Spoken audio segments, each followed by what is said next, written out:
상상해 보세요. 한 가장이 모든 것을 잃어버리기 직전까지 몰린 상황에서 자신의 인생을 되돌아보며 절망과 희망 사이를 오가는 모습을. 세일즈맨의 죽음은 바로 그 순간을 생생하게 그려내는 이야기입니다.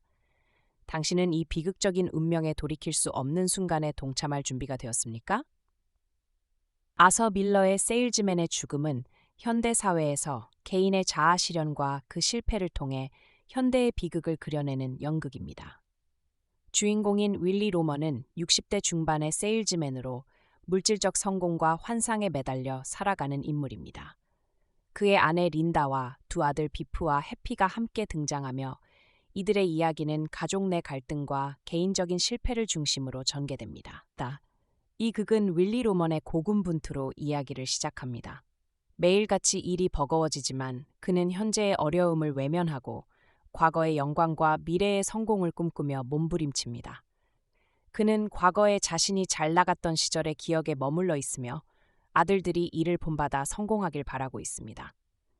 하지만 아들 비프는 아버지의 기대와는 달리 잦은 직업 변경과 불만족으로 방황 중입니다. 이러한 비프의 방황은 윌리의 실패한 꿈이 대물림되는 것을 상징적으로 보여줍니다. 윌리의 아내 린다는 이러한 절망의 순간들을 조용히 견뎌내며 가족을 지탱하는 역할을 합니다. 그녀는 가족 간의 갈등을 중재하려 힘쓰고 윌리의 변덕과 환상까지도 이해하고자 노력합니다. 린다의 이러한 사랑과 헌신은 연극의 감성적 중심축입니다. 그러나 윌리가 낙관하는 동안 린다는 그의 파산 직전의 정신 상태를 잘 알고 있으며 그를 잃을까 두려워합니다. 이야기의 갈등은 비프가 아버지의 꿈을 방해하는 진짜 현실을 직면하며 강해집니다. 비프는 한때 스포츠 스타로 촉망되었으나 지금은 자아를 찾지 못하는 상태입니다. 그는 아버지와의 관계에서 진실성을 찾으려 하며 이것이 그들의 충돌을 야기합니다. 비프는 진정한 자신의 모습을 인정받고 싶어 하지만 아버지는 이를 받아들이지 못하고 끝없는 환영 속에 지냅니다. 윌리의 일터에서도 상황은 좋지 않습니다. 그는 자신이 중요하게 생각했던 회사에서 점차 잊혀가는 인물입니다. 젊고 능력 있는 직원들로 인해 그의 위치는 점점 위태로워지고 마침내 그는 해고됩니다. 이 사건은 윌리의 자아와 미래에 대한 모든 기대를 무너뜨리는 결정적인 순간입니다. 그가 자신을 생계를 꾸릴 수 없는 사람이라고 여기게 되며 그리하며 무너지는 모습을 보입니다. 이러한 상황 속에서 윌리는 계속해서 과거의 환영들과 대화를 나누며 자신의 정체성을 찾고자 합니다. 그는 죽은 형 벤의 영혼과 이야기를 나누며 성공에 대한 열망을 더욱 추구합니다. 벤은 윌리가 가지지 못한 성공의 상징으로 극 내내 그의 소리에 이끌려 윌리를 더 깊은 환상 속으로 빠뜨립니다. 이와 동시에 윌리의 절망감은 더욱 심화되며 자신의 미래가 보이지 않는 현실 속에서 길을 잃어갑니다.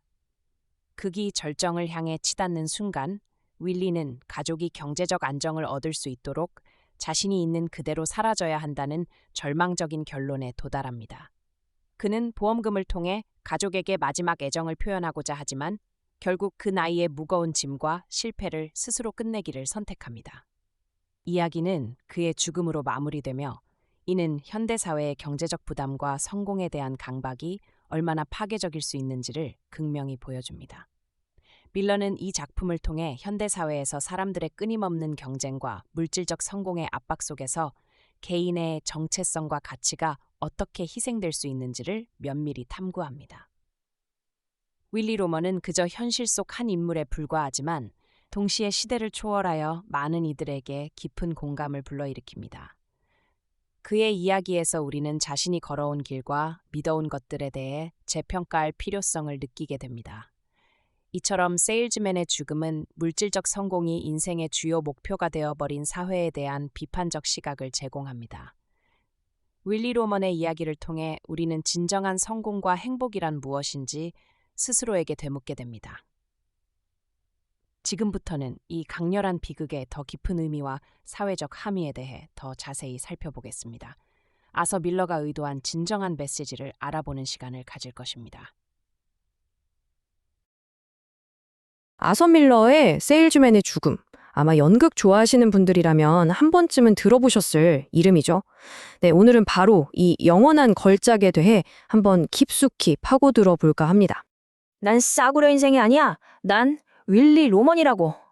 정말 가슴을 치는 대사죠. 이건 주인공 윌리 로먼의 처절한 절규이자 이 연극 전체의 심장을 관통하는 외침입니다.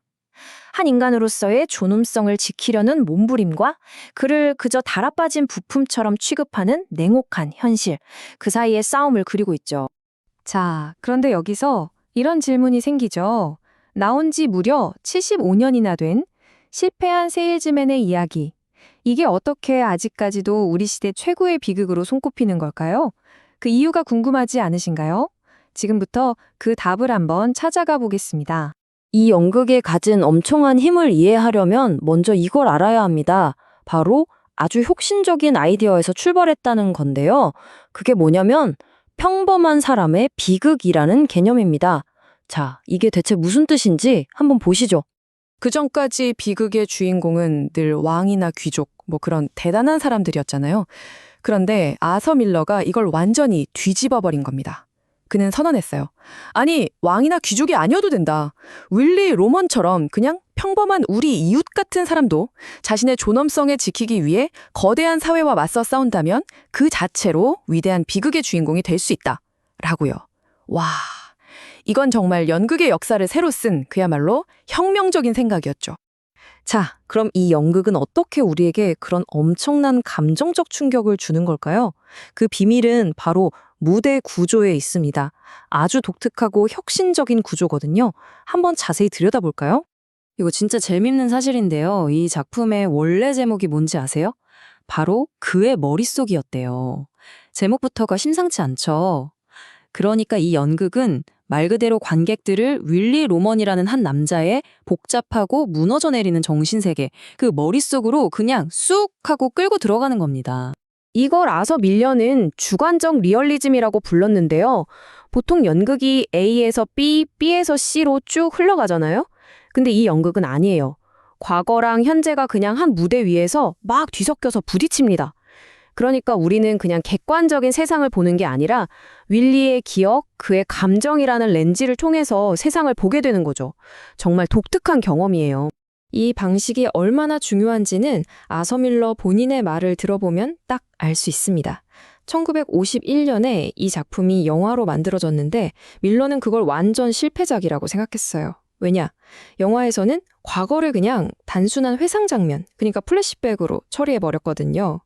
현재 윌리가 과거의 유령들과 같은 공간에서 부딪히면서 만들어내는 그 숨막히는 긴장감, 그걸 완전히 날려버렸다고 본 거죠. 자, 그렇다면 대체 어떤 시대였기에 이런 혁신적인 작품이 나올 수 있었을까요? 이번에는 작가 아서 밀러, 그리고 그를 둘러쌌던 세상 이야기로 한번 들어가 보겠습니다. 아서 밀러는 정말 말 그대로 격동의 시대를 살았습니다. 경제가 하루아침에 무너지는 대공황을 겪었고요. 유럽에서는 파시즘이 고개를 들었죠. 또 미국 내에서는 사상 검증의 광풍, 메카시즘이 불어닥쳤습니다. 이렇게 거대한 역사의 파도 속에서 한 개인이 얼마나 무력하게 흔들릴 수 있는지를 온몸으로 느낀 거예요. 그리고 그 경험이 그의 작품에 고스란히 녹아들게 된 거죠. 밀러는 대공황을 겪고 나서 이렇게 말했습니다. 안전이라는 건 그냥 환상일 뿐이다. 정말 뼈아픈 깨달음이었겠죠. 바로 이 느낌, 이 불안감, 내가 쌓아올린 모든 것이 언제든 한순간에 무너질 수 있다는 이 공포가 세일즈맨의 죽음이라는 작품 전체를 지배하는 핵심적인 감정입니다. 그럼 이제 이 작품의 가장 유명한 주제로 넘어가 볼까요? 네, 바로 아메리칸 드림입니다. 이 연극은 아메리칸 드림을 그야말로 신랄하게 심판대에 올립니다. 윌리 로먼이 평생을 붙들고 살았던 성공 공식, 그게 뭐였을까요? 이런 것들이었어요. 인기만 많으면 돼. 실력? 아니야, 성격이 더 중요하지. 성공은 결국 돈과 지위로 증명되는 거야. 그리고 마지막으로 아들이 성공해야 내 인생도 성공한 게 되는 거야. 하지만 여러분도 아시다시피 이 모든 믿음이 결국 그를 파멸로 몰고 간 끔찍한 망상이었습니다. 이 지점에서 이 작품의 아주 날카로운 사회 비판이 드러납니다. 자본주의 사회의 그 무한 경쟁과 압박이 가장 안전해야 할 공간, 바로 가정까지 파고드는 거예요. 그래서 집이 더 이상 쉬는 곳이 아니라 실적을 걱정하고 돈을 걱정하는 또 다른 일터가 되어버리는 거죠. 가족 간의 사랑마저 돈이라는 잣대로 평가되는 비극, 그걸 정말 적나라하게 보여줍니다. 근데 여기서 아서 밀러의 통찰이 정말 빛을 발하는데요. 윌로의 문제가 뭘까요? 그가 가치 없는 사람이어서 비극을 맞은 걸까요? 아니에요. 오히려 정반대입니다.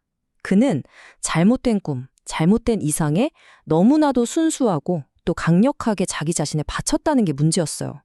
실현될 수 없는 그 꿈을 끝까지 놓지 못했던 바로 그 순수함이 역설적으로 그를 미치게 만든 거죠. 자, 이제 마지막으로 이 연극이 어떻게 지금까지도 살아 숨쉬고 있는지 그 놀라운 생명력에 대한 이야기를 해볼까 합니다. 보세요. 윌리 로먼이라는 이 한 명의 캐릭터가 얼마나 많은 얼굴을 가졌는지 1949년 초연에 리 제이콥은 영웅적인 윌리를 연기했고요. 조지 시 스콧은 걸어다니는 시한폭탄 같은 윌리를 보여줬죠. 더스틴 호프먼은 날카롭고 작은 새 같은 인물로 해석했고 또 크리스토퍼 로이드는 부정에서 치매로 서서히 무너져 내리는 무섭고도 슬픈 윌리를 창조해냈습니다. 이렇게 배우마다 전혀 다른 해석이 나올 수 있다는 것 자체가 이 캐릭터가 얼마나 복잡하고 깊이 있는지를 보여주는 거겠죠. 영화만 봐도 이게 딱 드러나요. 1951년 영화는 윌리를 그냥 정신 나간 사람으로 그려서 이건 그냥 개인의 문제야 하고 축소시켜버렸어요. 그런데 1985년에 더스틴 호프먼이 주연한 영화는 달랐죠. 관객들이 윌리의 시선으로 그의 혼란스러운 세상을 직접 경험하게 만들었어요. 결국 이 작품이 말하고자 하는 사회 비판의 메시지를 제대로 이해하려면 맞아요. 다시 그 처음 제목으로 돌아가야 하는 겁니다. 바로 윌리의 머릿속으로 직접 들어가야만 하는 거죠. 그리고 윌리 로먼의 이야기는 절대 미국만의 이야기가 아닙니다. 뉴욕의 이디시어 극장부터 저 멀리 베이징의 무대까지 정말 수많은 언어로 번역돼서 전 세계 사람들을 만났어요. 이건 뭘 의미할까요? 윌리가 겪는 그 고통이 우리 모두가 공감할 수 있는 아주 보편적인 감정이라는 뜻이겠죠. 특히 중국에서의 사례가 아주 흥미로운데요. 중국에는 우리처럼 막 돌아다니는 세일즈맨 문화가 없잖아요. 그래서 그들은 이 연극을 계급투쟁으로 해석했습니다. 윌리 로먼을 지배계급에게 억압받는 평범한 노동자의 상징으로 본 거예요.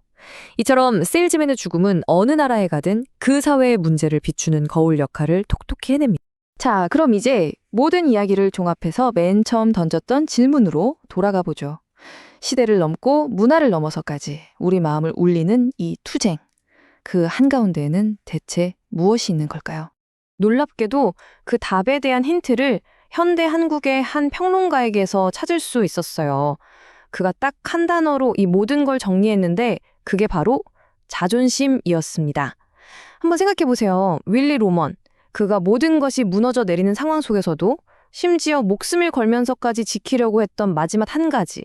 그게 바로 자존심 아니었을까요? 인간을 인간답게 살아가게 하는 힘. 바로 그거였던 겁니다. 그래서 이 75년 묵은 이야기가 지금 바로 여기 우리에게 아주 날카로운 질문을 던집니다. 세상이 끊임없이 당신의 가치를 숫자로 매기고 등급을 나누려고 하는 이 시대에 당신은 당신 자신의 가치를 무엇으로 증명하고 있습니까? 한 번쯤 깊이 생각해 볼 문제 아닐까요?